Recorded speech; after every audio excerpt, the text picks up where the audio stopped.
స్వరూపమీచు కుమ్మరివే సరే పైనున్న మంటినయ్యా సరి అయిన పాత్రంజయుమయ్యా సర్వేశ్వరానే రిక్తుండను సర్వదా నిన్నే సేవింతును సర్వచిత్తంబు నీదేనయ్యా స్వరూపమీచు కుమ్మరివే నీ చిత్తమే సిద్ధించు ప్రభు నిన్నే ప్రార్థింతు నా రక్షక నీచమౌగాయముల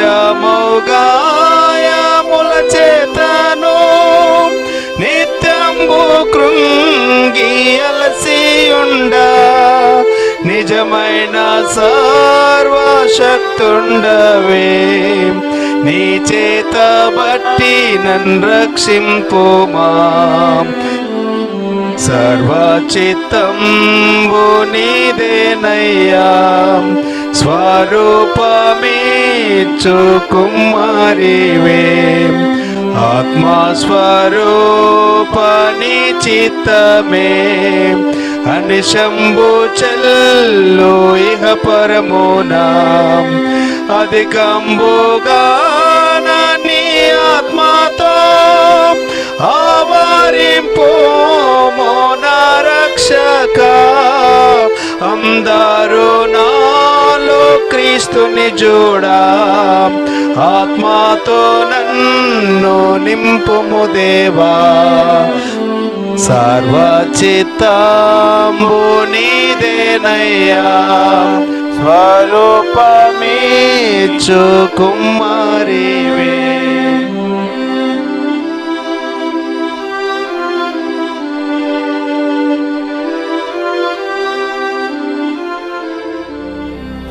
ప్రార్థించుదము.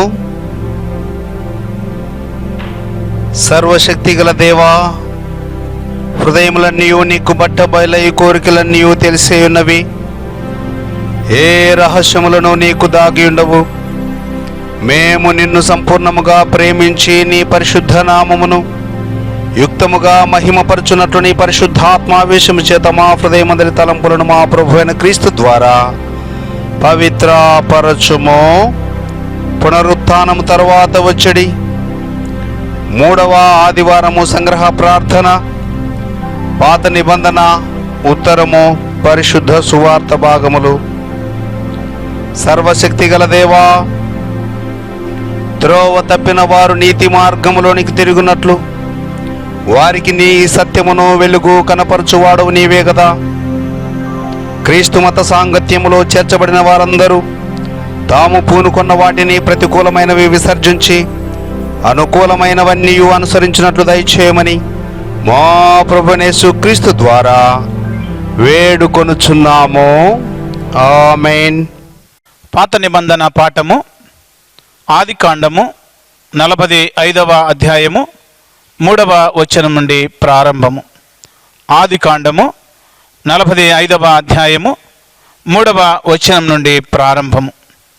అప్పుడు యోసేపు, నేను యోసేపును, నా తండ్రి ఇంకా బ్రతికి ఉన్నాడా అని అడిగినప్పుడు అతని సహోదరులు అతని సముఖమందు తొందరపడి అతనికి ఉత్తరము ఇయ్యలేకపోయిరి. అంతటా యోసేపు నా దగ్గరకు రండని తన సహోదరులతో చెప్పినప్పుడు వారు అతని దగ్గరకు వచ్చిరి. అతడు ఐగుప్తునకు వెళ్ళినట్లు మీరు అమ్మివేసిన మీ సహోదరుడైన యోసేపును నేనే. అయినను నేను ఇక్కడికి వచ్చినట్లు మీరు నన్ను అమ్మివేసినందుకు దుఃఖపడకుడి. అది మీకు సంతాపము పుట్టింప నీయకుడి. ప్రాణరక్షణ కొరకు దేవుడు మీకు ముందుగా నన్ను పంపించెను. 2 సంవత్సరం నుండి కరువు దేశములో నున్నది. సేద్యమైనను కోత అయినను లేని సంవత్సరములు ఇక 5 వచ్చును. మిమ్మును ఆశ్చర్యముగా రక్షించి దేశములో మిమ్మును శేషముగా నిలుపుటకును ప్రాణముతో కాపాడుటకును దేవుడు మీకు ముందుగా నన్ను పంపించెను. కాబట్టి దేవుడే గాని మీరు నన్ను ఇక్కడికి పంపలేదు. ఆయన నన్ను ఫరోకు తండ్రిగాను అతని ఇంటి వారికి అందరికీ ప్రభువుగాను ఐగుప్తు దేశమంతటి మీద ఏలికగాను నియమించెను. మీరు త్వరగా నా తండ్రి యొద్దకు వెళ్ళి అతనితో, నీ కుమారుడైన యోసేపు దేవుడు నన్ను ఐగుప్తు దేశం అంతటికి ప్రభువుగా నియమించెను. నా యొద్దకు రమ్ము, అక్కడ ఉండవద్దు. నీవు గోషాను దేశమందు నివసించెదవు. అప్పుడు నీవును నీ పిల్లలను నీ పిల్లల పిల్లలను నీ గొర్రెల మందలను నీ పశువులను నీకు కలిగినది యావత్తును నాకు సమీపంగా నుండును. ఇకను 5 కరువు సంవత్సరములు వచ్చును. కనుక నీకును నీ ఇంటి వారికిని నీకు కలిగిన అంతటికిని పేదరికం రాకుండా అక్కడ నిన్ను పోషించదన్నాడని చెప్పుడి. ఈ మటునకు పాఠము సరి.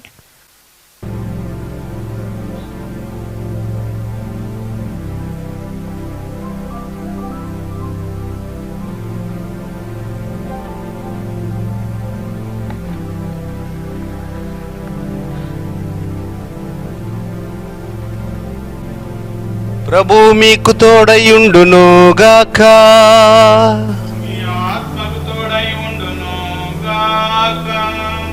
సువార్త, పరిశుద్ధ సువార్త, పరిశుద్ధుడైన యోహాను వ్రాసిన పరిశుద్ధ సువార్త 16వ అధ్యాయము 16వ వచనం మొదలుకొని పరిశుద్ధ సువార్త వ్రాసి ఉన్నది.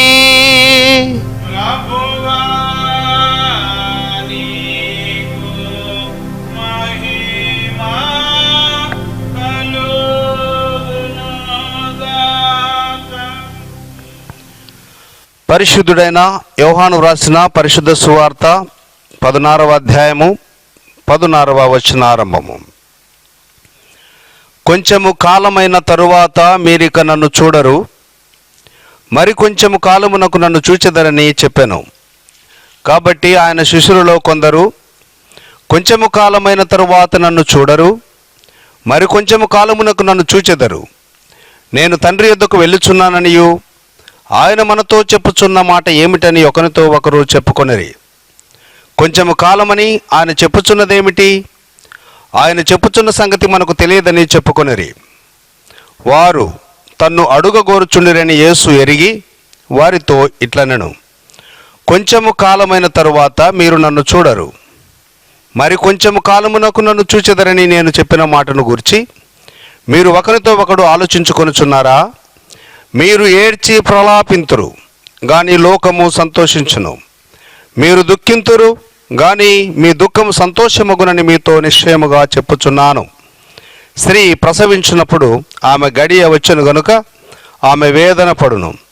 అయితే శిశువు పుట్టగానే లోకమందు నరుడొకడు పుట్టినను సంతోషము చేత ఆమె ఆ వేదన మరి జ్ఞాపకం చేసుకొనదు.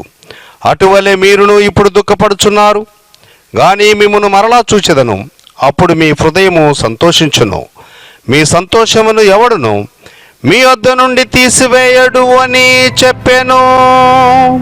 ఈ నీ పరిశుద్ధ సువార్త నిమిత్తము క్రీస్తు నీకు స్తోత్రము.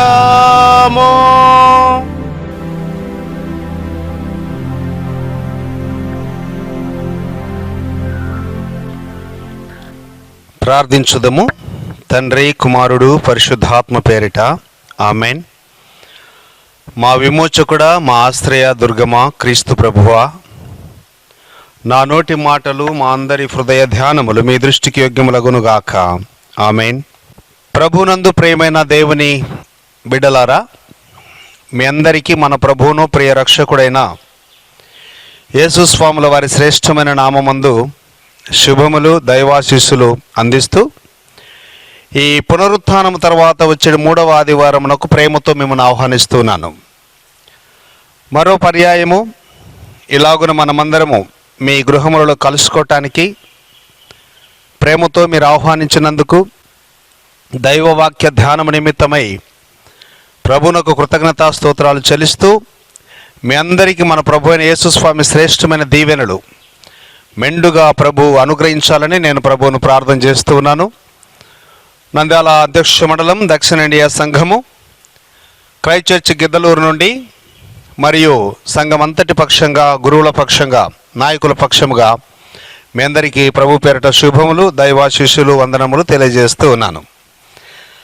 ఈ దినము మనము ధ్యానించుట కొరకు యాంగ్లికన్ ఆల్మనెక్ ప్రకారంగా మనకి ఇవ్వబడినటువంటి లేఖనములు ఆదికాండ గ్రంథము 45వ అధ్యాయము 3వ వచనం నుండి 10వ వచనం వరకు, అపోస్తలుడును పరిశుద్ధుడైన పేతురు భక్తకోటికి వ్రాసిన మొదటి ఉత్తరము 2వ అధ్యాయము 11 నుండి 17 వచనములు, పరిశుద్ధుడైన యోహాను సువార్త 16వ అధ్యాయము 16వ వచనం నుండి 22 వచనం వరకు చదవగా మనం విన్నాం. ఈ 3 వాక్య భాగములను పరిశుద్ధాత్మ సహాయం చేత ఈ దినం ధ్యానించుదముగాక. అలా చేయుటకు పరిశుద్ధాత్మ దేవుడు మనందరికీ కృపను అనుగ్రహించి ఆశీర్వదించి కాపాడునుగాక. ఆదికాండము 45వ అధ్యాయము 5వ వచనము 2వ భాగము. నేనిక్కడికి వచ్చినట్లు మీరు నన్ను అమ్మివేసినందుకు దుఃఖపడకుడి, అది మీకు సంతాపము పుట్టింపనీయకుడి. ప్రాణరక్షణ కొరకు దేవుడు మీకు ముందుగా నన్ను పంపెను. ప్రాణరక్షణ కొరకు దేవుడు మీకు ముందుగా నన్ను పంపెను. యోసేపు తన అన్నదమ్ములతో చెప్తున్నటువంటి మాట. యోసేపు జీవితము ఈరోజు మన యొక్క వాక్య ధ్యానాంశము the will of God in the life of Joseph. యోసేపు జీవితములో దేవుని చిత్తము. ప్రియులారా, మనందరి జీవితాలలో మనందరి బ్రతుకులను బట్టి మనందరి కుటుంబాలను బట్టి ప్రతి ఒక్క వ్యక్తి ఎడల దేవునికి ఒక సంకల్పం ఉంది. పర్పస్లెస్గా దేవుడు మనల్ని తల్లి గర్భములో కలుగ చేయలేదు. ఒక్కొక్క వ్యక్తి జీవితం అది దేవుని చిత్త ప్రకారంగా ముందుకు కొనసాగుతూ ఉంది. యోసేపు జీవితం మనం చూసినట్లయితే పితరుడైనటువంటి ఇజ్రాయేల్గా మార్చబడినటువంటి యాకోబుకు తనకున్న 4 భార్యల ద్వారా కలిగినటువంటి 12 మంది సంతానం, ఒక ఆడబిడ్డ దీనా. తను ప్రేమించి 14 సంవత్సరములు గొర్రెలను మేపి సంపాదించుకున్న ప్రియమైన సతీమణి రేచెల్. రాహేలుకు పుట్టినటువంటి మొదటి కుమారుడు యోసేపు, 2వ కుమారుడు బెన్యామీను. అందుకే యాకోబు తన 12 మంది కుమారులలో యోసేపుని ఎంతగానో ప్రేమించాడు. తండ్రి దృష్టిలో యోసేపు ప్రియపుత్రుడుగా ఉన్నాడు. రెండవది, యోసేపు విధేయపుత్రుడుగా, తండ్రి వాక్య పరిపాలకుడుగా, పితృవాక్య పరిపాలకుడుగా వెళ్ళి అన్న వాళ్ళకు భోజనం ఇవ్వమంటే వెళ్ళిపోయాడు. మూడవది, యోసేపు దర్శన వీరుడుగా మనకు కనిపిస్తాడు. నాలుగవది, యోసేపు దేవుని చిత్తములో సర్వలోక పోషకుడుగా, దైవ దృష్టిలో ఒక ఉన్నతమైనటువంటి రాజుగా అతను ఏర్పాటు చేయబడినటువంటి వాడు. అందుకే 1189 అధ్యాయాలలో యేసుస్వాముల వారికి ముంగుర్తుగా పాత నిబంధనలో యోసేపును మనం చూస్తాం. ప్రియులారా, అబ్రహాము, ఇస్సాకు, యాకోబులు కూడా తప్పు చేశారు, పితరులు అబద్ధమాడినారు. కానీ యోసేపు మాత్రము తన జీవితంలో స్పాట్లెస్ క్యారెక్టర్, మచ్చలేనటువంటి డాగులేనటువంటి జీవితం. కొత్త నిబంధనలో యేసుస్వాముల వారు కలిగినటువంటి జీవితం. యేసుస్వామి అన్నాడు, నాలో పాపం ఉందని మీలో ఎవరైనా నిరూపించగలరా, స్థాపించగలరా? ఛాలెంజ్. ఇక్కడ యోసేపు జీవితంలో కూడా ఇలాంటి పవిత్రతను మనం చూస్తాం. అందుకని ఈరోజు యోసేపు జీవితంలో దేవుని చిత్తము ఏమై ఉన్నది అనేటువంటి అంశము ద్వారా మన జీవితాలను పరిశీలించుకుందాం. దేవుడు ఆయన ఉద్దేశించిన చిత్తము మన జీవితంలో నెరవేర్చబడాలని ఆశపడతాడు. ఉదాహరణకి హోషేయ అనే ఒక ప్రవక్త, ఆ ప్రవక్తతో దేవుడు దర్శనమిచ్చి మాట్లాడుతున్నాడు, నువ్వు వెళ్ళి నేను చూపించే ఒక వేశ్య ఉంది, ఆ వేశ్యను పెళ్లి చేసుకొని ఆమెతో బిడ్డలను నువ్వు కనాలి. అయ్యో ప్రభువా, ఆమె వేశ్య కదా, ఆమె భర్తగా నాకేమీ విలువ ఉంటుందా అనే మాట్లాడలేదు హోషేయ. దేవుడు చెప్పినట్లుగా వెళ్ళి దేవుని చిత్తము హోషేయ ప్రవక్త నెరవేర్చినాడు. రెండవది, హెజ్కేలు అనేటువంటి ప్రవక్త తన భార్య చనిపోతే నీ భార్య శవాన్ని ముందు పెట్టుకొని ఒక కన్నీటి బిందువు కూడా నువ్వు కార్చకూడదు, కాఠిన్యమైనటువంటి హృదయాన్ని నువ్వు చూపించాలా. హెజ్కేలు అలాగే చూపించాడు, దేవుని చిత్తము అలాగున నెరవేర్చాడు. యోసేపు తన అన్నదమ్ముల చేత అమ్మబడ్డం, బాధించబడ్డం, గాయపరచబడ్డం, అనేకమైన హింసలకు గురి కావడం, చివరికి బానిసత్వానికి అమ్మివేసే సమయంలో ఎంత బాధపడింటాడో యోసేపు. అయ్యో, ఒక తల్లి బిడలము, ఒక తండ్రి బిడలము, ఒక రక్తాన్ని పంచుకున్నాం, మా అన్న వాళ్ళు ఆకలి తీర్చాలని నేను ఆహారం మోసుకొని వస్తే నాకు ఈ లోకంలో స్థానం లేకుండా చంపేయాలని ప్రయత్నం చేస్తున్నారే. అన్నలారా అన్నలారా ఎంత బ్రతిమాలాడాడో. చివరికి చంపాలని ప్రయత్నం చేశారు. మొత్తం మీద యోసేపును ఇస్మాయేలీయులకు అమ్మివేయడం జరిగింది. అయితే ఆ రోజు అది దేవుని చిత్తమని యోసేపుకు తెలియదు. మన జీవితాల్లో కూడా మనము ఒక్కోసారి ఎదుర్కొంటున్నటువంటి సమస్యలు, అనుభవిస్తున్నటువంటి శ్రమలు, నిందలు, ఇబ్బందులు, కష్టములు, ఆకలి దప్పులు, కరువు కాటకాలు, అగమ్య గోచరమైనటువంటి పరిస్థితుల్లో మనం వెళ్తున్నప్పుడు మాకెందుకు వచ్చాయి ఇవన్నీ, ఈ శ్రమలు మాకేంటి, దేవుని బిడలం కదా మేము, మాకెందుకు ఈ శ్రమ అని మనం అనుకుంటూ ఉంటాం. అయితే దేవుని బిడలారా, వీటన్నిటి వెనకల దేవుని చిత్తము దాగి ఉందని మనం జ్ఞాపకం చేసుకోవాలా. యోసేపు ఆ చిత్తాన్ని తర్వాత తెలుసుకోగలిగినాడు 13 సంవత్సరాల తర్వాత. దేవునికి స్తోత్రం. యోసేపు జీవితము దైవ చిత్తానుసారము. ఈ సృష్టిని మనం గమనించినప్పుడు దేవుని చిత్త ప్రకారంగా ఈ సృష్టి గమనం జరుగుతుందని మనం తెలుసుకుంటాం. కాబట్టి నీ జీవితంలో, నా జీవితంలో దేవుని చిత్తం అనేటువంటిది మనం గుర్తించాలి. విల్ ఆఫ్ గాడ్ అనేటువంటి దాన్ని మనం గుర్తించగలిగితే ఆ బానిసత్వంలో ఉన్నటువంటి యోసేపులో రాజును చూచాడు దేవుడు. రెండవ రాజస్థానాన్ని, ఫరో తర్వాత రథం మీద ప్రయాణించేటువంటి ఆ వ్యక్తిని మనం ఎవరం చూడలేదు యోసేపులో. ఆనాటి ప్రజలు ఎవరు గుర్తించలేదు, కానీ ఈ యోసేపులో ఆ అధికారిని దేవుడు చూస్తూ ఉన్నాడు. ఈరోజు మనం కూడా అలాంటి తక్కువ స్థితిలో, నన్ను ఎవరు లెక్కించట్లేదు, నేను దేనికి పనికిరానటువంటి పరిస్థితుల్లో మనం ఉండవచ్చు, కానీ దేవుని చిత్తం నీ జీవితంలో నువ్వు గుర్తించగలిగితే దేవుడు నిన్ను ఒక రాజుగా ఇచ్చించబోతున్నాడు. ఆమెన్. దేవుడు నిన్ను ఒక అనేకులకు దీవెనకరంగా మార్చబడబోతున్నాడు. కాబట్టి మనం ఎదుర్కొనే కష్టాలు, శ్రమలు, ఇవన్నీ కూడా దేవుని చిత్తము అని మనం గుర్తించగలిగితే దేవుడు మనల్ని ఆశీర్వదిస్తాడు. What is will of God? ప్రభు ప్రార్థనలో స్వామి మనకు నేర్పుతాడు, నీ చిత్తము పరలోకమందు నెరవేర్చున్నట్లు భూమి యందు నెరవేరునుగాక. పరలోకంలో ఆయన చిత్తం, ఆయన ఇష్టం. ఏం జరగాలంటే అది జరిగించడానికి దూతలు, ప్రధాన దూతలు, కెరూబు, శరాపులు ఉన్నారు, పరలోక నివాసులు ఉన్నారు. ఈరోజు భూమి మీద ఆ చిత్తం నెరవేర్చబడాలంటే మేము కూడా నీ చిత్తానికి, నీ ఇష్టానికి, నీ అభిష్టానికి, నీ చిత్త ప్రకారంగా, నీ లేఖన ప్రకారంగా జీవించటానికి మాకు కృప చూపించు ప్రభు అనే అర్థం ఆ ప్రభు ప్రార్థనలో మనం గమనిస్తాం. ప్రియమైన దేవుని బిడ్డలారా, బైబిల్ గ్రంథం చెప్తుంది what is will of God అంటే, 1 పేతురు పత్రిక 2వ అధ్యాయం 15వ వచనంలో యుక్త ప్రవర్తన కలిగి ఉండుట దేవుని చిత్తము. యుక్త ప్రవర్తన, రైట్ క్యారెక్టర్ కలిగి ఉండటం దేవుని యొక్క చిత్తం. తర్వాత 1 తెస్సలోనిక పత్రిక 5వ అధ్యాయము 15 నుంచి 18 వచనాలు మనం గమనిస్తే, కీడుకు ప్రతికీడు చేయకూడదు, ఇది దేవుని చిత్తం. చాలా కష్టం.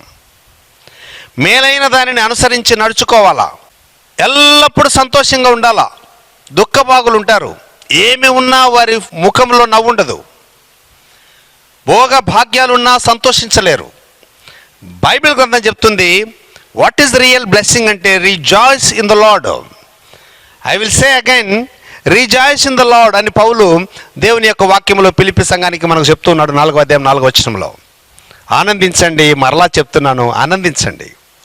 ప్రభువునందు ఆనందం, ఎల్లప్పుడూ ఆనందించండి. పాటలు పాడటంలో, కీర్తనలు పాడటంలో, దేవుని వాక్యం చదవటంలో, దేవుని వాక్యం వినటంలో, దేవుని వాక్యం ధ్యానం చేయటంలో, దేవుని వాక్యాన్ని ప్రకటించటంలో సంతోషించండి. ఎందుకంటే భూమి మీద ఎక్కడా లభించిన సంతోషము దేవుడు తన యొక్క శ్రేష్టమైనటువంటి గ్రంథమందు మనకు అనుగ్రహిస్తూ ఉన్నాడు. 4వది, what is will of God అంటే ఎడతెగక ప్రార్థన చేయటము, కంటిన్యూస్ ప్రేయింగ్. 5వది, ప్రతి విషయంలో కృతజ్ఞతాస్తుతులు చెల్లించటం. దేవునికి కృతజ్ఞతాస్తుతులు చెల్లించాలి. మీరు గమనించండి, కొరియా దేశం వారు, ఇలాంటి దేశం వారు మనల్ని అప్పుడప్పుడు దర్శిస్తూ ఉంటారు. వారికి ఒక చిన్న ఏదన్నా మనము ఇస్తే వాళ్ళు ఇలా కిందికి వంగిపోయి thank you thank you thank you అని చెప్తారు. దేవుడు మనకు చేసిన మేలులు ఒకసారి మనం గుర్తించగలిగితే ఎన్ని థ్యాంక్ యూలు చెప్పాలనో దేవునికి.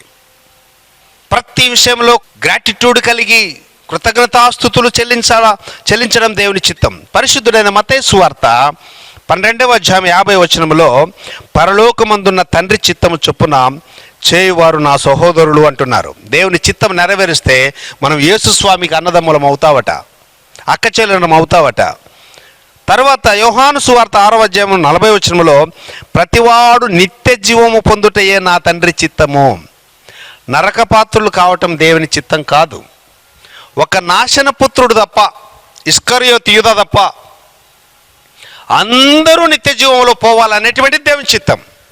ఆ దేవుని చిత్తాన్ని నెరవేర్చడానికి మనం ప్రయత్నించాలా ఈ జీవితంలో ఉన్నప్పుడు ప్రియులారా. తర్వాత 1 తెస్సలోనిక పత్రిక 4వ అధ్యాయం 5వ వచనంలో, మీలో ప్రతివాడును దేవుని ఎరుగని అన్యజనుల వలె కామాభిలాషయందు కాక తన పరిశుద్ధత యందు ఘనత యందును తన ఘటమును ఎట్లు కాపాడుకొనవలెనో ఎరుగుటయే దేవుని యొక్క చిత్తము. ఘటము అంటే కుండ, ఇది ఈ శరీరం. ఈ శరీరాన్ని పరిశుద్ధతలో కాపాడుకోవాలా, అది తెలుసుకోవటమే దేవుని యొక్క చిత్తము అంటున్నాడు. ఈరోజు యేషోపు జీవితంలో ఈ చిత్తం ఎలా నెరవేర్చబడింది అనేటువంటి విషయాన్ని మనం జ్ఞాపకం చేస్తాం. ఇశ్రాయేలు చనిపోయేటప్పుడు తన 12 మంది కుమారులను తీసుకొచ్చి గోత్రకర్తలుగా వారిని అభిషేకిస్తూ ఆశీర్వదించే సమయంలో ఆదికాండ గ్రంథం 49వ అధ్యాయము 22వ వచనం యోసేపును దీవిస్తున్నాడు ఇలాగున, యోసేపు ఫలించేడి కొమ్మ, ఊట యొద్ద ఫలించేడి కొమ్మ, దాని రెమ్మలు గోడ మీదకి ఎక్కి వ్యాపించును. ఎంత గొప్ప ఆశీర్వాదము! యోసేపు ఫలించేడు కొమ్మ, ఊట యొద్ద ఫలించేడు కొమ్మ. ఈ కొమ్మ ఎక్కి గోడ మీదకి ఎక్కి వ్యాపించును. హీబ్రూ కాన్సెప్ట్లో మన ఇంటి లోగిలిలో ఒక చెట్టు నాటుకుంటే, ఒక ఫల వృక్షము, అది ఎదిగిన తర్వాత నీ కాంపౌండ్ గోడ అవతలికి ఎక్కి వ్యాపించినట్లయితే ఆ అవతల రోడ్డుకు అంటే నీ కాంపౌండ్కు బయట ఉన్నటువంటి శాఖలకు ఫలించిన ఫలములు ఈ ఇంటి ఓనర్ తీసుకోకూడదు. దాని అర్థం ఏంటంటే ఈ చెట్టు నీ సరిహద్దులు దాటి ఫలించిందంటే అది ఇతరుల కొరకు ఫలించింది కాబట్టి వారు ఆ ఫలములు తీసుకోరు. దారిన వెళ్ళే బాటసారులు కానీ పరదేశులు కానీ ఆ చెట్టు యొక్క కొమ్మలు కోసుకొని తినేస్తారు, ఆ ఫలములు కోసుకొని తినేస్తారు. దీని అర్థం ఏంటంటే యోసేపు పరోపకారార్థం ఫలించేవాడు అని వాళ్ళ నాన్నగారు ఆశీర్వదించినాడు. అందుకే యోసేపు అనే మాటకు అర్థము ఫలించెడి కొమ్మ అని అర్థం. దేవునికి స్తోత్రం. ఈరోజు యోసేపు తన ఘటాన్ని ఎలా పరిశుద్ధంగా ఉంచుకోవడానికి ఎరిగి ఉన్నాడో, ప్రయాసపడ్డాడో, యోసేపు యొక్క జీవితము ఎంత శ్రేష్టమైనదో, ఎంత ఆశీర్వాదకరమైనదో, ఎంత పవిత్రమైనదో మనం తెలుసుకుంటూ ఉన్నాం. బాధపడ్డాడు, శ్రమపడ్డాడు, అందరూ ఉన్నా ఎవ్వరూ లేనివారుగా మార్చబడ్డాడు. తల్లి లేని ఈ బిడ్డ, తండ్రి కవిగిల్లో ఎదుగుతున్నటువంటి ఈ బిడ్డ, నిలువుటంగిని పొందుకొని తండ్రి చేత నా ప్రియ పుత్రుడు అని పిలువబడి ప్రేమించబడుతున్నటువంటి ఈ బిడ్డ, దైవ ఆశీర్వాద ఆత్మచేత అభిషేకించబడి దర్శనాలు పొందుకొని కలలవీరుడుగా ఉన్నటువంటి భవిష్యత్తును తన కలల చేత ఎరిగి ఉన్నటువంటి ఈ బిడ్డ ఈరోజు అన్నదమ్ముల చేత ఘోరమైనటువంటి కార్యమునకు గురై రక్తసిక్తమైనటువంటి దేహముతో అమ్మివేస్తే ఆ ఈజిప్టులో ఒక పశువును అమ్మినట్లుగా అతన్ని చుట్టూ దేహాన్నంతా చూపించి అతని బలాన్ని చూపించి ఇదిగో వీడిని కొనుక్కోండి బాగా పనిచేస్తాడని అమ్మివేస్తే పోతీఫర్ అనేటువంటి వ్యక్తి అతన్ని కొనుక్కున్నాడు. ఈజిప్టు రాజ ఆస్థానంలో ఒక గొప్ప అధికారి ఇంటికి తీసుకొచ్చాడు. ఈ బిడ్డ ఎడల అతనికి ఎంతో కటాక్షం కలిగింది. ఎప్పుడైతే యోసేపు అతని ఇంటిలో చేరాడో ఆ ఇంటిలో యోసేపును బట్టి అతని యొక్క కుటుంబం, చూడండి మీరు ఆదికాండం 39వ అధ్యాయం 1వ వచనం.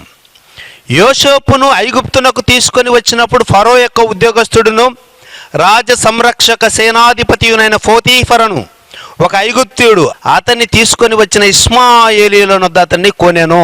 యోసేపునకు తోడై ఉండెను గనుక అతడు వర్ధిల్లుచు ఆ యజమానుడు ఐగుప్తీయుని ఇంట ఉండెను. యెహోవా యోసేపునకు తోడై ఉండెను. యోసేపునకు దేవుడు తోడై ఉన్నాడు. దేవుడు మనకు ఎల్లప్పుడూ తోడుగా ఉన్నాడు. యోసేపు ద్వేషించబడినప్పుడు, గుంటలో త్రోయబడినప్పుడు, సింహాసనం ఎక్కినప్పుడు కూడా దేవుడు తోడుగా ఉన్నాడని మనం కీర్తన పాడతాం.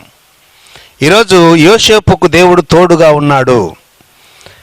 నేను దీవించబడి దేవుని చిత్తం నెరవేర్చబడాలంటే దేవుని యొక్క తోడును మనం అనుభవించాలి. ఈరోజు యోసేపు ఆ ఇంటిలో ఎదుగుతున్నాడండి. ఎదుగుతున్న సమయంలో అతని జీవితంలో ఒక గొప్ప మలుపు. ఎదిగిన ఈ బిడ్డ శోధనకు గురి కాబోతున్నాడు.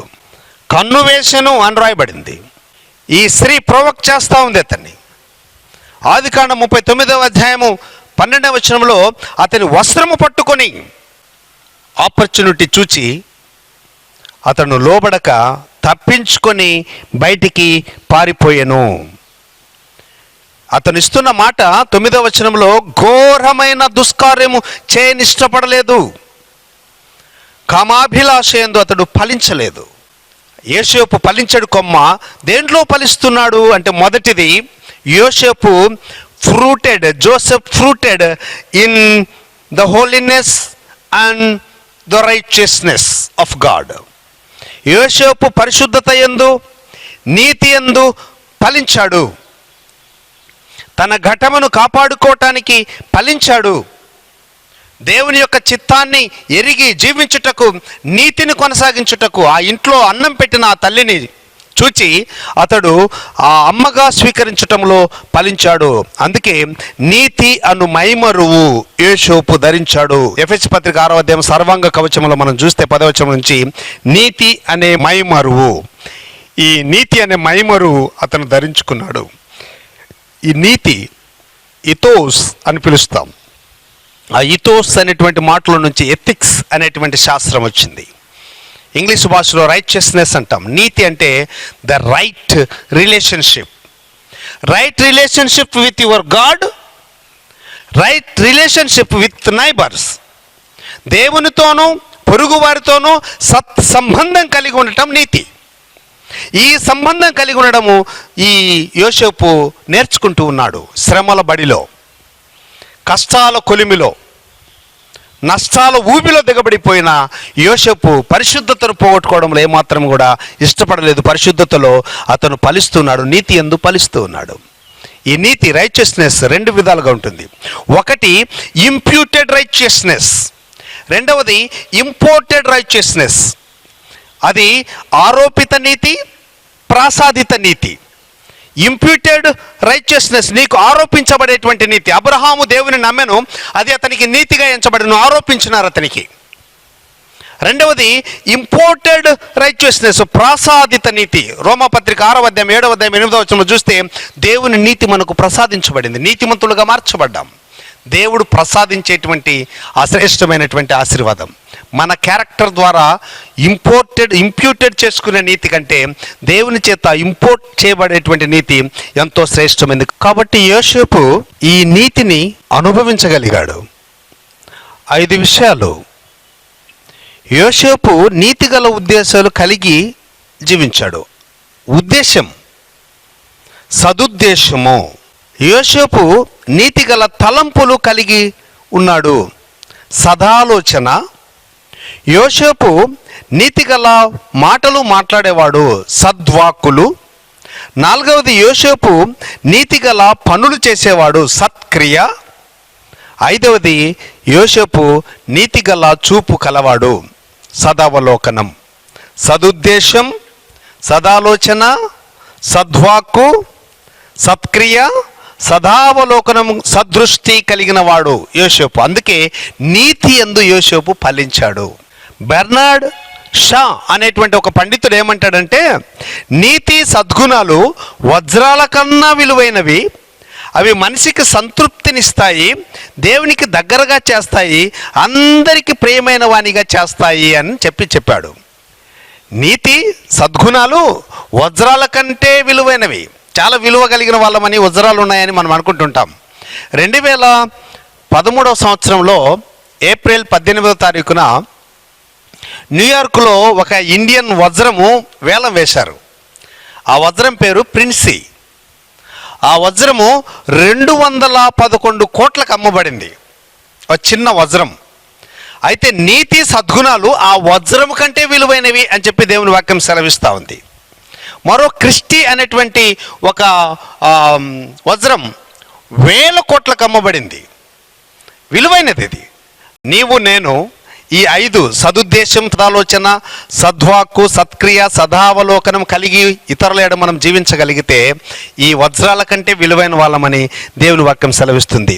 నీతి నిమిత్తం హింసింపబడి బాధింపబడ్డాడు, శ్రమపడ్డాడు. నా వాళ్ళు అనుకున్నాడు, నా అన్నదమ్ములు అనుకున్నాడు, చంపడానికి ప్రయత్నం చేశారు, వెలివేసి గుంటలో పడేశారు, కన్నీళ్లకు గురి చేశారు, ఎంతగానో హింసించారు. అయినా నీతిని కోల్పోలేదు, పరిశుద్ధతలో ఫలించాడు. నీతి నిమిత్తము పుష్కర కాలము 12 సంవత్సరాలండి జైలు శిక్ష అనుభవించి ఆ దుర్భరమైనటువంటి బ్రతుకు బ్రతికినాడు. ఈరోజు నీకు నాకు మనందరికీ ఈ నీతి నిమిత్తము అనేక శ్రమలు కలుగుతుండొచ్చు. నీ బంధువులు నిన్ను విడిచిపెట్టుండొచ్చు, నీ స్నేహితులు నిన్ను వదిలిపెట్టుండవచ్చు. అయితే దేవుని కృప నీకు తోడై ఉందని నువ్వు మర్చిపోవద్దు. ఎందుకంటే యోసేపు నాకు దేవుడు తోడుగా ఉన్నాడు. నా బంధువులు నన్ను విడిచినను, నా వారే నన్ను వెలివేసినను, నా బంధువులు నన్ను విడిచినను, నా వారే నన్ను వెలివేసినను, కరుణాశీలి నీ కృప చాలును, నీ కృపచే నేనిలా జీవించెదను, ఇలా జీవించెదను, నీ కృపయే చాలును నా ప్రభువా, నీ కృపయే చాలును అనుక్షణము, నీ కృపయే, నీ కృపయే చాలును నా దేవా. అన్నదమ్ములు నావారే, నా బంధువులే, అన్నదమ్ములే వెలివేశారు. చచ్చిపోయాడు నీ కొడుకు అని చెప్పి నాన్నగారికి అబద్ధం చెప్పాడు. చచ్చినవాడుగా ట్రీట్ చేశారు. ఈ స్థితిలో ఉన్నటువంటి యోసేపు నీతిలో ఫలించి, పరిశుద్ధతలో ఫలించి ఐగుప్తుకు రాజుగా మార్చబడినప్పుడు అన్నదమ్ములు యోసేపు కళ నెరవేర్పులో అతని దగ్గర సాగిలపడిన సమయంలో మీరు దుఃఖపడొద్దండి, ఇది దేవుని చిత్తము. దర్శన వీరుడుగా, జ్ఞాన సంపన్నుడుగా, ఖైదీలపై నాయకుడుగా, పోతిఫర్ ఇంట్లో నాయకుడుగా హెచ్చింపబడిన ఈ బిడ్డ ఈరోజు దేవునికి స్తోత్రాలు చెల్లిస్తూ ఉన్నాడు. వెలివేయబడిన అనుభవాల్లో ఉన్నావా? ఒంటరిగా ఉన్న అనుభవాల్లో ఉన్నావా? మోసగింపబడిన అనుభవాల్లో ఉండిపోయామా? అనవసరమైనటువంటి విషయాల్లో మన మీద అనేక సమస్యలు వచ్చి పడ్డాయా? అర్థం చేసుకోలేని పరిస్థితుల్లో ఉన్నారా? ఇదిగో జ్ఞాపకం చేసుకొని దేవుడు నీకు తోడుగా ఉన్నాడు, నీతి యందు నిన్ను ఫలింపచేస్తాడు. రెండవది, యోసేపు Joseph fruited in forgiveness and love. క్షమాపణలో ఆ యోసేపు ఫలించాడు. ఒక చిన్న మాట అంటే 100 మాటలు అంటారు. నీకు ఇష్టం కాని మనుషులు కనపడితే అప్పటికప్పుడు జలుబు వస్తుంది మనకి. ఉమ్మి వాళ్ళ మీద ఊసినట్టుగా కోడిని తిడతారు, కుక్కని తిడతాం. మన వ్యక్తిత్వాన్ని బయట పెట్టుకొని హీనంగా మార్చబడుతూ ఉంటాం. ఎంతో శ్రమపడిన అన్నదమ్ములు దొరికితే, ఈరోజు పగ తీర్చుకునేటువంటి ఆ సమయం ఆసన్నమైతే, పగ తీర్చుకునే స్థితిలో ఉన్నటువంటి యోసేపు అన్నదమ్ములను, ఇదిగో నన్ను అమ్మివేసినందుకు దుఃఖపడకుడి, మీకు సంతాపం పుట్టేనియకుడి, అది మనసులోనే మీరు ఉంచుకోవద్దండి. అన్నదమ్ములను ముద్దు పెట్టుకున్నాడు, సహోదరులను ముద్దు పెట్టుకున్నాడు. అందుకే హీబ్రూ భాషలో కిప్పర్ అనేటువంటి మాట వాడారు. కిప్పర్ అనేటువంటి మాటకు అర్థం ఏంటంటే తీసి పారేయటం. సముద్రంలో వేయబడినటువంటి ఒక వస్తువు కనిపించకుండా వెళ్ళిపోతుంది చూడండి, అలాగున నీ పాపములు తీసివేయడం, ముసుగు వేయబడ్డం, కనిపించకుండా చేయటం, పర్జవే తీసివేయడం.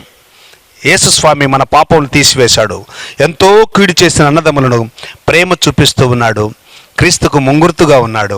క్షమాపణ మనం కలిగి బ్రతకాలంటే సహోదర ప్రేమ మనం కలిగి ఉండాలి.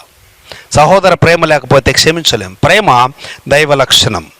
ప్రేమ నాశనమును కోరుకోదు, నాశనం చేయాలని అనుకోదు. ప్రేమ ఇతరులను కించపరచదు, ప్రేమ ఇతరులకు కష్టాన్ని కలిగించదు. మనం ప్రేమ గీతాన్ని చదువుతాం బైబిల్ గ్రంథంలో. డంబముగా ప్రవర్తించదు, అది ఉప్పొంగదు, ఇతరులు కీడు చేయదు. ఆ ప్రేమ దైవ లక్షణం. అగాపే అనేటువంటి గ్రీకు మాట. ఈ ప్రేమను చూపించినాడు యోసేపు. యోసేపులాగా కష్టాలు అనుభవించి నష్టపడి కూడా తన అన్నదమ్ములకు ఎలాగున మేలు చేశాడో, వీలైతే మనం కూడా ఇతరులను క్షమించడానికి ప్రయత్నం చేస్తాం. క్షమించడం చాలా కష్టం, చాలా కష్టమైనటువంటి పరిస్థితి. పార్షియన్ రాజు అనేటువంటి ఒక రాజు, మిత్రిడెట్స్ అనేటువంటి వాడు 25 దేశాలు పాలించినాడు. 25 దేశాల భాషలన్నీ ఈయనకొచ్చు. 18వ శతాబ్దంలో ఇటలీ భాషా శాస్త్రవేత్త మెడిఫెంటి అనేటువంటి వ్యక్తికి 114 భాషలు వచ్చు. మన మాజీ ప్రధానమంత్రి గారు దివంగత పివి నరసింహరావు గారు దాదాపు డజన్కి ఎక్కువగా ఆయన మాట్లాడగలడు. బహుభాషావేత్త. అన్ని భాషలు తెలిసినా క్రైస్తవులుగా అన్ని భాషలకు మించిన ఒక భాష ఉంది. ఆ భాష పేరేంటంటే అది ప్రేమ భాష. దేవుని ప్రేమించటం, ఇతరులను ప్రేమించడం నువ్వు నేర్చుకోగలిగితే ఈ శాస్త్రవేత్తల కంటే కూడా నువ్వు గొప్పవాడివని జ్ఞాపకం చేసుకో. ప్రేమ, దీనిలో క్షమ ఉంది. ఒక బిషప్ గారు వచ్చి వాక్యం చెప్తున్నాడట. దేవుని ప్రియ సంగమా, నేను వస్తుంటే ఒక వ్యక్తి యాక్సిడెంట్ అయ్యి ఇక్కడ పడిపోయాడు. ఈరోజు నేను అక్కడ కారులో నిలబడి చాలాసేపు ప్రయత్నం చేసి చూశాను. ఏ ఒక్కరు కూడా మంచి సమరీలు కనిపించలేదు, ఏ ఒక్కరు కూడా అతనికి సాయం చేయలేదు. ఈనాడు సమాజంలో మంచి సమరీలు లేరు అని చెప్పినాడంట. కానీ ఆ బిషప్ గారు మంచి సమరుడిగా మార్చబడ్డానికి ఆయన అవకాశం తీసుకోలేకపోయాడు. ఈరోజు మనం కూడా అలాగనే ఉండి ఉండవచ్చు. ప్రియులారా, దేవుని బిడ్డలారా, క్షమ. దావీదు కష్టాల్లో పరిగెడతా ఉంటే సిమి అనేటువంటి వాడు వచ్చి బూడిద మట్టి తీసుకొని దావీదు మీద పడేసి, నువ్వు నాశనం అయిపోతావు, దైవ సేవకుని శపిస్తున్నాడు, నువ్వు నాశనం అయిపోవాలి, అది ఇది అని చెప్పి దూషించాడు. ఎంతో బాధపడి మామగారు, భార్యనిచ్చిన మామగారు చంపడానికి ప్రయత్నిస్తుంటే పారిపోతున్న దావీదుకు ఇదొక మరొక పెద్ద బాధ కలిగించింది. వాడిని గుర్తుపెట్టుకున్నాడు. చనిపోయే సమయంలో దావీదు తన కుమారులందరినీ పిలిపించుకొని ఒక ప్రామిస్ అడుగుతాడు. ఇదిగో, నేను ఆ సిమి అనే వాడిని చాలా బాధ పెట్టాడు వాడు నాకు, నేను వాడిని క్షమించాను, కానీ మీరు మాత్రము వాని వెంట్రుకలు, నెరసిన వెంట్రుకలు వాని రక్తంతో ఎర్రగా మార్చబడేటట్లుగా చేస్తామని నాకు ప్రామిస్ చేయమని చెప్పించుకొని చనిపోయినాడు. అందుకే ఆ కుమారులు సిమిని చంపివేయడం మనం చూస్తాం. చంపివేయమని క్షమించలేని దావీదు. అయితే దావీదు కుమారుడు యేసుస్వామి, తండ్రి వీరేం చేస్తున్నారు, వీరిని క్షమించమని ఆ శిలువలో ఆయన ఏడ్చి ప్రార్థన చేశాడు. స్టెఫెను రాళ్లతో కొడుతుంటే వీరిని క్షమించమని ప్రాణం విడిచాడు. పీటర్ ఎన్నిసార్లు నేను అడగాలంటే 77 70 ఏళ్ళు, 7 70 into 7 490 సార్లు క్షమించాలి. దాని అర్థం 70 ఏళ్ళు అని చెప్తుంటారు అయ్యగారులు. అది కాదు, 70 into 7 అని పీటర్కు చెప్పాడు. అయితే దేవుడు వాక్యములో, ప్రభు ప్రార్థనలో మనకు నేర్పించిందంటే ఫర్గివ్, యూ విల్ ఫర్గివ్. నువ్వు క్షమించు, నువ్వు క్షమించబడతావు.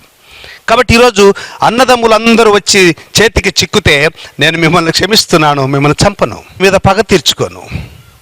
పగ తీర్చుకోవడం నా వంతు కాదు, దేవుని చిత్తము. ఈరోజు నీవు నేను కూడా మన గాయాలు చేసిన వారిని దేవునికి అప్పచెప్దాం. దేవుని చేతిలో పడుట భయంకరమని రాయబడింది. నీవు నేను శిక్ష విధిస్తే ఏం శిక్ష విధిస్తాం? ఒక వ్యక్తిని ప్రాణం తీస్తారు అంతే. కానీ ప్రాణాత్మలను చంపగలిగినటువంటి దేవుని చేతికి మనం అప్పగించగలిగితే దేవుడు నిన్ను ఆశీర్వదిస్తాడు. కాబట్టి క్షమాపణలో యోసేపు ఫలించాడు. మూడవది, Joseph fruited in the temptation and tribulations as will of God.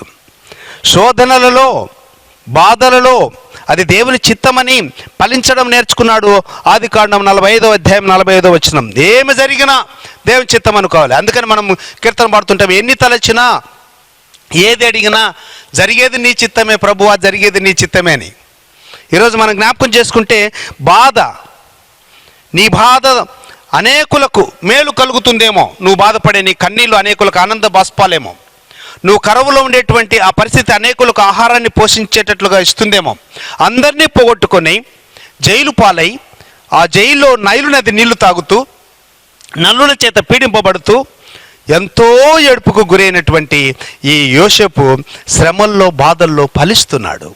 ఒక స్పానిష్ ప్రోవర్బ్ ఉంది, అంటే ఆ స్పెయిన్ దేశంలో చెప్పేటువంటి ఒక సామెత అదేంటంటే, నీ ఇల్లు తగలబడిపోతూ ఉంటే ఎటు నువ్వు దాన్ని ఆపలేవు, కాబట్టి నీ ఇల్లు తగలబడిపోతుంటే దాంతో నువ్వు చలి కాచుకో అని చెప్పి వాళ్ళ యొక్క సామెత. అంటే కష్టాలు వచ్చినప్పుడు ఇక నువ్వు దాన్ని అనుభవించాలా, ఆ కష్టాలు రాకూడదని నువ్వు కోరుకోకూడదు. ఉదాహరణకు థామస్ ఆల్వా ఎడిషన్, ఆయన ఈ ఎంతో ప్రయోగం చేస్తుంటే ఆ ప్రయోగశాల కాల్చబడి అది అగ్ని ప్రమాదానికి గురై ఆయన కుమారుడు చార్ల్స్ చనిపోతాడు. కృంగిపోయినటువంటి ఎడిషను 1941వ సంవత్సరం డిసెంబర్లో ఈ ప్రయోగశాల కాలిపోతే, కాలిపోయిన ప్రయోగశాలలో జస్ట్ 3 వారాల లోపలనే ఆయన ఆ ఫోనోగ్రాఫ్ను కనిపెట్టినాడు. ఆ తర్వాత ఈ ల్యాండ్ ఫోను, ఆ తర్వాత సెల్ ఫోను, ఇప్పుడు ఏంటో ఆండ్రాయిడ్స్ అని ఏందో పెద్ద పెద్ద ఎన్ని వచ్చినాయి. ఇప్పుడు వీటన్నిటికి మూలం ఫోనోగ్రాఫ్. శ్రమలు కలిగినప్పుడు వాటిలో నుంచి నువ్వు ముందుకు వెళ్ళగలిగితే, శ్రమనందు ఇండుట నాకు మేలాయను అంటాడు. ఇదిగో నేను శ్రమ పొందిన పిదప నేను సువర్ణంగా మార్చబడతానంటాడు యోబు. నువ్వు బంగారుగా మార్చబడాలంటే ఆ కష్టాల కొలిమిలో కాల్చబడాలా.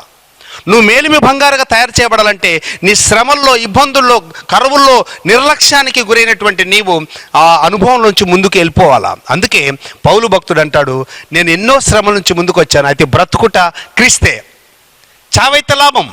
తన్నులు తినది నేను కాదు, నాలో ఉన్న క్రీస్తు కృప, ఆయన పొందినాడు శ్రమలు అంటాడు. కాబట్టి ఈరోజు నువ్వు శ్రమ పొందుతున్నావంటే ఆ హింసలు, ఉపద్రవాలు, నిందలు, దెబ్బలు వాటన్నిటిలో సంతోషించినాడు పరిశుద్ధ పౌలు. అది దేవుని చిత్తము అని అనుకున్నాడు. పరిశుద్ధ పేతురును జైల్లో పెడితే రోములో మెమర్డైన్ జైలు, అది మెమర్డైన్ అనేటువంటి ప్రిజన్. ఆ జైలు ఎంత భయంకరమైందంటే ఖైదీ చచ్చిపోతే వాడిని బూడ్చిపెట్టరు, ఆ జైల్లోనే ఉండిపోతుంది ఆ శవం. ఆ కుళ్ళుతో, ఆ శవము యొక్క వాసనతో మిగిలిన ఈ నేరస్తులంతా, ఖైదీలంతా కూడా అనుభవించాలి. అలాంటి భయంకరమైనటువంటి ఈ యొక్క మెమర్డైన్ జైల్లో ఉన్నటువంటి పేతురు దేవునికి స్తోత్రాలు చెల్లించాడు. యోసేపు ఇక్కడ మేలు చేసే శ్రమలు అనుభవిస్తున్నాడు. సత్ప్రవర్తన మీద అపనంద వేయువారు సిగ్గుపడుదురు అని చెప్పి 1 పేతురు పత్రిక 3వ అధ్యాయం 16-18 వచనం రాయబడింది. సత్ప్రవర్తన మీద నిందలు వేసేవారు సిగ్గుపడాలి, సిగ్గుపడతారు కూడా. కారణం ఏంటంటే అది నింద, నిజం కాదు కాబట్టి ఈరోజు యోసేపు ఆయన ఎన్నో కష్టాలు వస్తే, శ్రమలు వస్తే వాటిలో దేవునికి స్తోత్రం చెల్లిస్తున్నాడు. పోతీఫర్ భార్య ద్వారా శ్రమ కలిగింది. ఎంత గొప్ప ఆపర్చునిటీ. పోతీఫర్ను చంపేసి ఆ ఇంటికి యజమానుడు కావచ్చు, బానిసత్వం నుంచి యజమానుడిగా మార్చబడవచ్చు, ఆస్తికిని అతని భార్యకును అది యజమానుడిగా మార్చబడవచ్చు. ఇలాంటి శ్రేష్టమైనటువంటి ఆ పరిస్థితి ఆమె కల్పించింది. అయితే యోసేపు అది దుర్మార్గము, ఘోరమైన దుష్క్రియ అని గుర్తించగలిగాడు. దేవునికి స్తోత్రం చేసి పారిపోయాడు. పరిశుద్ధతలో ఫలించిన ఈ స్పాట్లెస్ క్యారెక్టర్ కలిగినటువంటి ఈ యొక్క యోసేపు దేవుని యొక్క చిత్త ప్రకారం వర్ధిల్లుతూ ఉన్నాడు. దేవుని చిత్తాన్ని గుర్తించలేం. ఒక్కోసారి మన కష్టం కలుగుతున్నప్పుడు అది దేవుని చిత్తమని మనం గుర్తించలేం. ఒక పక్షిట ఒక చెట్టు మీద గూడు పెట్టుకుంటుంది. ఆ ఇంటి ముందున్న చెట్టును, ఆ చెట్టు మీద గూడు పెడుతుంటే ఆ యజమానుడు అది గూడు పెట్టినప్పుడల్లా దాన్ని పీకేస్తున్నాడు. ఈ పక్షి ఏమో గుడ్లు పెట్టే సమయం ఆసన్నం అవుతుంది.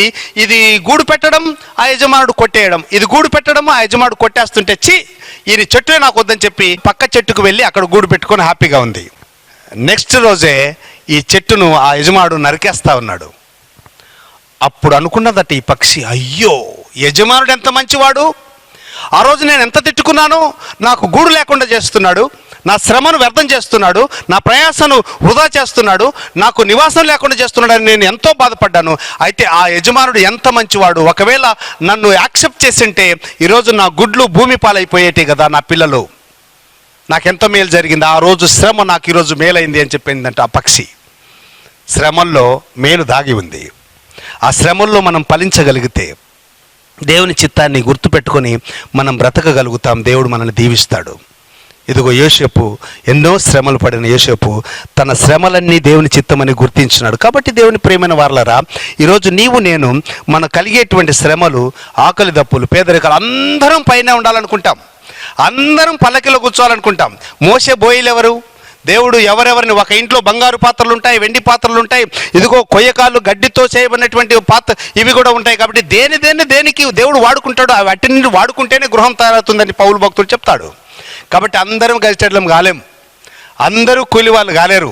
ఎవరెవరికి దేవుడు ఇచ్చిన ఆ స్థితిలో మనం దేవుని చిత్త ప్రకారం ఆశీర్వదకరంగా వర్ధిల్లడానికి దేవుని శ్రమలను మనం గుర్తించగలిగితే, అన్నదమ్ములను ముద్దు పెట్టుకున్నాడు, అన్నదమ్ములను ప్రేమించినాడు, అన్నదమ్ములకు ఆహారం ఇచ్చాడు, అన్నదమ్ముల ఎట్లా ఎలుగెత్తి ఏడుస్తున్నాడు. అన్నదమ్ములకు మీరు భయపడొద్దండి, నేను దేవుని చిత్తమే అని గుర్తిస్తున్నాను. ఈరోజు యేసుక్రీస్తు ప్రభు కూడా ఆ దేవుని చిత్తాన్ని నెరవేర్చినాడు. కీర్తనల గ్రంథం 40వ సంకీర్తన 8వ వచనంలో, నా దేవా నీ చిత్తము నెరవేర్చుట నాకు సంతోషము అంటాడు. గెత్సేమనే వనంలో నీ చిత్తమే సిద్ధించునుగా కానీ 3వసారి ప్రార్థన చేస్తాడు. యోహాను సువార్త 4వ అధ్యాయం 34వ వచనంలో, నన్ను పంపిన వాని చిత్తము నెరవేర్చుట, ఆయన పనిని తుదమిట్టించుట నాకు ఆహారము అని చెప్తాడు. కాబట్టి ఈరోజు మనము దేవుని ప్రియమైన వారలారా, ఆ దేవుని కృపలో వర్ధిల్లడానికి, దేవుని చిత్తాన్ని నెరవేర్చడానికి దేవుని చిత్తాన్ని గుర్తించగలిగాలి. ప్రార్థన ద్వారా, దైవవాక్య పఠనము ద్వారా, దైవవాక్య శ్రవణము ద్వారా, దేవుని యందు ఆరాధన ధ్యానముల ద్వారా నువ్వు జీవించగలిగితే దేవుని చిత్తాన్ని గుర్తిస్తావు. అప్పుడు నీ దేహాన్ని కాపాడుకుంటావు, నీ కుటుంబాన్ని కాపాడుకుంటావు, నీ సంఘాన్ని కాపాడుకోగలుగుతావు. కాబట్టి మనము దేవుని చిత్తానికి లోబడేటువంటి పరిస్థితి కలిగి ఉండాలి. యోసేపు దేవుని చిత్తానికి లోబడ్డాడు. లూకాసు వార్త 1వ అధ్యాయం 38వ వచనంలో, మరియమ్మ కష్టాలు వస్తాయని తెలుసు, నిందలు వస్తాయని తెలుసు, పతిత అంటారని తెలుసు, అమ్మ నాన్నకు అపనిందలు వస్తాయని తెలుసు, వంశానికి చెడ్డ పేరు వస్తుందని తెలుసు, భర్త వదిలేసేయచ్చు, లేకపోతే సభ ఎదుటకు తీసుకువెళ్ళి రాళ్ళతో కొట్టించి చంపించవచ్చు అని తెలుసు. అయినా కూడా లాస్ట్లో ఆమె ఏమన్నదంటే, ప్రభువా నీ దాసురాలను నీ చిత్తమే జరుగునుగాక, సిద్ధించునుగాక అని చెప్పింది. ఈరోజు మనకు కలిగి ఉన్న ఈ శ్రమలన్నిటిని బట్టి, దేవా నీ చిత్తం జరిగించబడాలి నా జీవితంలో అని నువ్వు ప్రార్థించాలి. నీ చిత్తము చొప్పున జరిగించితే ఆ దేవుడు మనల్ని ఆశీర్వదిస్తాడు. అందుకని మనం కీర్తన పాడతాం కదా, నీ చిత్తమే సిద్ధించు ప్రభు, నిన్నే ప్రార్థింతు నా రక్షక, నీచమౌగాయముల చేతను నిత్యంబు కృంగి అలసియుండా, నిజమైన సర్వశక్తుండవే, నీ చేత బట్టి నన్ను రక్షింపుమా, సర్వచిత్తంబు నీదేనయ్యా, స్వరూపమేచు కుమారివే. సర్వచిత్తము నీదే ప్రభువా. నేను పడే శ్రమలు నీ చిత్తమని జ్ఞాపకం చేసుకుంటున్నాను. నేను కలిగి ఉన్న ఆకలి దప్పులు నీ చిత్తమని జ్ఞాపకం చేసుకుంటున్నాను. నేను కలిగి ఉన్న బాధలు వేదనలు నీ చిత్తమని జ్ఞాపకం చేసుకుంటున్నాను. నా అవసరతలు ప్రభువా నీ చిత్తమని జ్ఞాపకం చేసుకుంటున్నాను. ఈరోజు నా శూన్య పాత్ర, నా గిన్నె నిండి పొర్లుచున్నదనే అనుభవంలోనికి నువ్వు నడిపించడానికి ఈ శ్రమల మార్గంలో నన్ను నడిపిస్తున్నావేమో, నీకు స్తోత్రం ప్రభువా అని మోకరించి ప్రార్థించగలిగితే నీ స్థితి మార్చగలుగుతుంది. 12 సంవత్సరాలు 17 సంవత్సరాల వయసులో అమ్మబడితే 30 సంవత్సరాల వయసులో ఆయన రాజుగా మార్చబడ్డాడు, ప్రధానిగా మార్చబడ్డాడు. ఎదురు చూచి దేవుని సమయం కొరకు ఎదురు చూడగలిగితే, మరియమ్మలాగా మనం లోబడగలిగితే, కానా వివాహములో దాసుల్లాగా మనం లోబడగలిగితే, నీ చిత్తం చొప్పున జరిగిస్తే ప్రభువా నన్ను కాపాడమని చెప్తే, అయ్యా యెరూషలేముకి వెళ్ళొద్దు అని చెప్పి అగపు ప్రవచనాన్ని జ్ఞాపకం చేసుకుని పౌలును, వద్దు నీ కొరకు అక్కడ బంధకాలు ఉన్నాయంటే, నేను యెరూషలేము వెళ్తాను, వెళ్ళి నా ప్రభు చిత్తం జరిగిస్తారని పౌలు తన ప్రాణం ఇచ్చాడు. పేతురు అంటాడు లూకాసు వార్త 5వ అధ్యాయం 5వ వచనంలో, నీ చిత్త ప్రకారం నేను వల వేస్తాను ప్రభువా, నీ మాట చొప్పున నేను వల వేస్తాను ప్రభువా. విస్తారమైన చేపలు పట్టగలిగినాడు. అందుకే లూకా సువార్త 12:47 తన యజమానుని చిత్తం ఎరిగియుండియు సిద్ధపడక అతని చిత్తము చొప్పున జరిగింపక యుండు దాసునికి అనేక దెబ్బలు కలుగును. దేవుని చిత్తం జరిగించని వారు ఆదాము అవ్వలు మనకు మరణాన్ని పాపాన్ని తెచ్చిపెట్టారు. శాంసన్ ఏ కళ్ళతో చూశాడు ఆ కళ్ళు పీకివేయబడ్డాయి, అభిషేకాన్ని పోగొట్టుకోగలిగాడు. బిలాము డబ్బు కొరకు పరిగెత్తి నేను సేవ చేసిన డబ్బు కొరకని ఆ పాస్టేట్ ఈ పాస్టేట్ అన్నట్టుగా ఆ బాలాకు డబ్బులు ఇస్తాడని పరిగెత్తాడు. అక్కడికి వెళ్తే అతనికి మరణ శాపం లభించింది.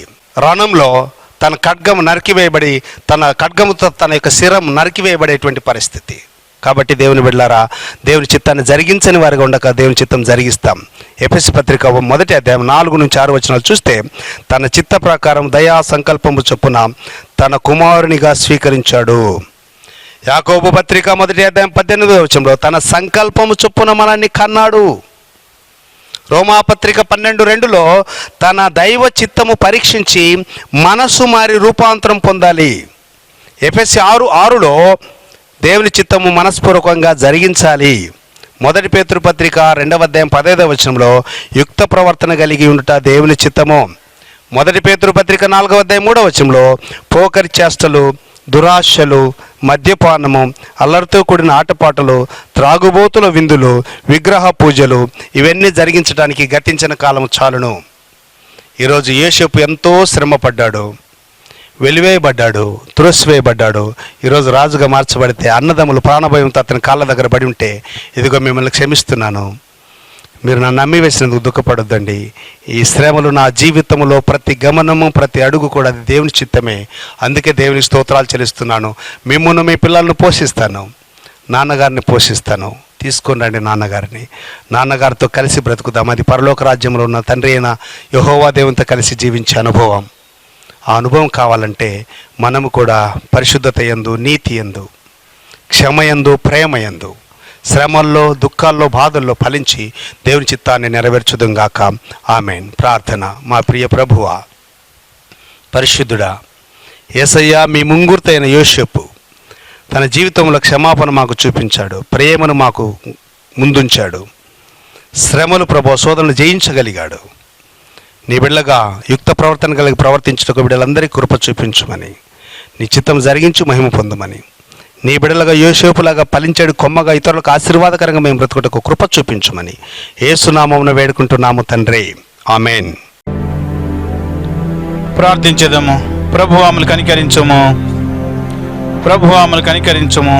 కమందున మా తండ్రి, నీ నామము పరిశుద్ధపరచబడును గాక, నీ రాజ్యం వచ్చును గాక, నీ చిత్తము పరలోకమందు నెరవేర్చినట్టును భూమి యందు నెరవేరును గాక. మా ఆర్దిన ఆహారం నీడు మాకు దయచేయము.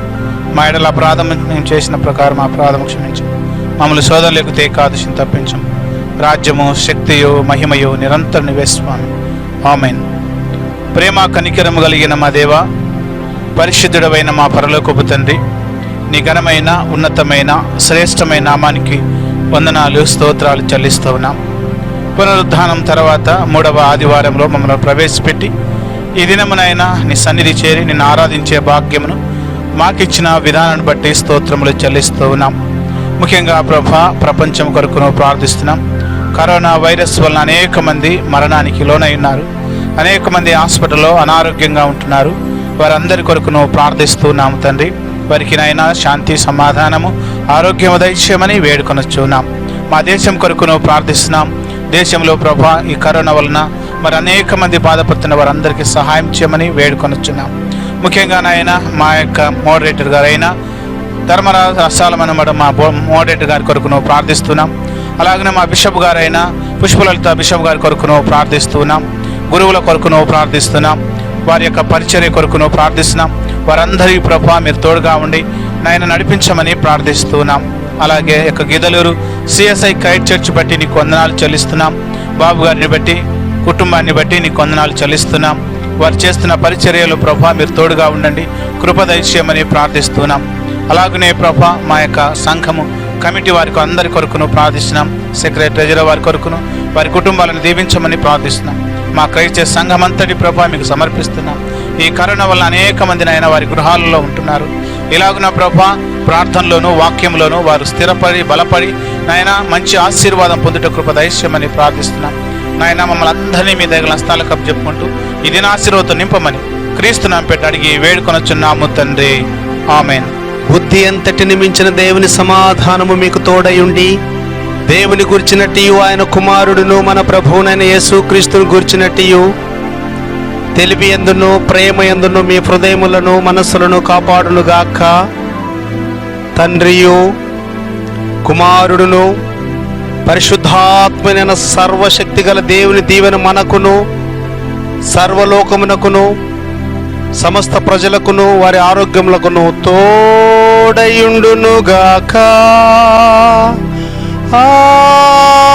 ఆమేన్.